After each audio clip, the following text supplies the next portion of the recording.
நார் பிரம்சேன்னு ஒரு கம்பெனி தலைவா, அந்த கம்பெனியோட ஒப்பந்தம் போட்டிருக்கோம்னு சொன்னாரு.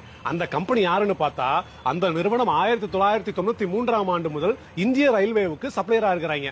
இந்தியாவில் அந்த நிறுவனத்திற்கு ஆராய்ச்சி மையங்கள், அலுவலகங்கள் ஏகப்பட்டது கட்டி விட்டுருக்காங்க.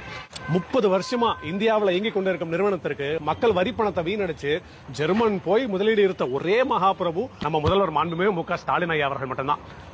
வணக்கம். இந்த வீடியோல இந்த நபர் சொல்ற மாதிரி 1993ல நார் பிரம்சே அப்படின்ற கம்பெனி நம்ம இந்தியால எஸ்டாப்ளிஷ் பண்ணிருக்காங்க தாங்க. இந்த கம்பெனி பாத்தீங்கன்னா ரயில் வெஹிக்கிள்ஸ்க்கு தேவைப்படுற பிரேக்கிங் சிஸ்டம் மேனுஃபேக்சர் பண்ற கம்பெனி. இதுல எந்த வித மாற்று கருத்தும் கிடையாது. இந்த கம்பெனி 1993ல எஸ்டாப்ளிஷ் பண்ண கம்பெனி தான். ஆனா அது ஹரியானாலையும் பூனேலையும் மகாராஷ்டிராலையும் எஸ்டாப்ளிஷ் பண்ண கம்பெனிங்க. நம்ம தமிழ்நாட்டுல இதாங்க ஃபர்ஸ்ட் டைம் எஸ்டாப்ளிஷ் பண்ண போறாங்க. 30 வருஷத்துக்கு முன்னாடி எஸ்டாப்ளிஷ் பண்ண இந்த கம்பெனியை மறுபடியும் முதலீடு செய்ய போறாங்க அப்படின்றது என்ன கதை அப்படின்னு கேட்கிற இந்த நபருக்கான பதில் தான் இது. தமிழ்நாட்டுல இதான் ஃபர்ஸ்ட் டைம் எஸ்டாப்ளிஷ் பண்ண இருக்காங்க. அதனாலயும் 3500 பேர் வேலை வாய்ப்பு கிடைச்சு பலனடைதாங்க இருக்காங்க. இந்த நபர் இந்த வீடியோல பதிவிட்ட இன்னொரு கிளிப்பிங்க பாத்துட்டு வாங்க, அதுக்கும் நான் பதில் சொல்றேன். ரெண்டாவது கம்பெனி பேரு நார்டெக்ஸ். 2015-16 ஆண்டு மாண்புமிகு புரட்சி தலைவி அம்மா அவர்களின் ஆட்சி காலத்துல ஒப்பந்தம் போட்டு ஃபேக்டரியே கட்டி தொழில் செஞ்சுட்டு வராங்க.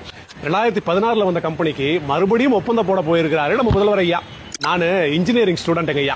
நான் இன்ஜினியரிங் படிச்ச காலத்துல இப்படிதான் இண்டஸ்ட்ரியல் விசிட் போறேன், ஐவி போறேன்னு சொல்லிவிட்டு டூர் போயிடுவேன். நான் இது எதுக்கு சொல்ல வரேன்னா, புரியாதவங்களுக்கு புரிஞ்சிருக்கும்.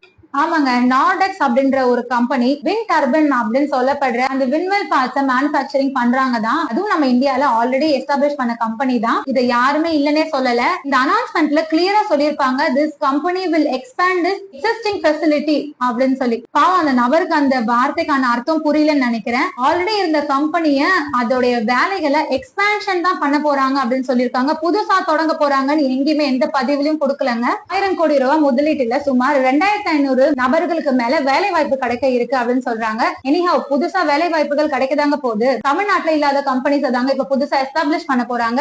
அதுலயும் இந்த நார்டெக்ஸ் என்ற கம்பெனிய எக்ஸ்பான்ஷன் தாங்க பண்ண போறாங்க. திரு கிஷோர்.politics அவர்களே, நீங்க படிக்கிற காலத்துல ஐவி போறேன், இண்டஸ்ட்ரியல் விசிட் போறேன் அப்படின்னு சொல்லி ட்ரிப் போனீங்க அப்படின்றதுக்காக எல்லாரும் அதுதான் செய்வாங்க அப்படின்னு நீங்க நினைக்கிறது எந்த விதத்துல நியாயங்க?